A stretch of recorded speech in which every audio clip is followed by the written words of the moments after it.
everyone, you're watching Twin Buds. Today I'll show you how to prepare pineapple punch. For this recipe we will need 1 cup pineapple cleaned and chopped, 1 cup watermelon de-seeded and chopped.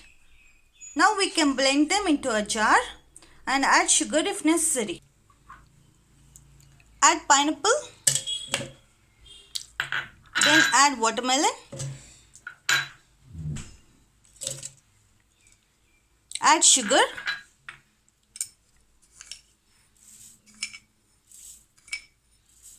add water,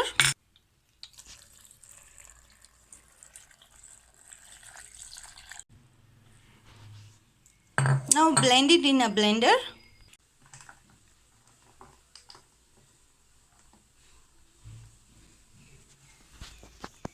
The epic is now ready to serve. Thank you for watching. Please like, share and subscribe.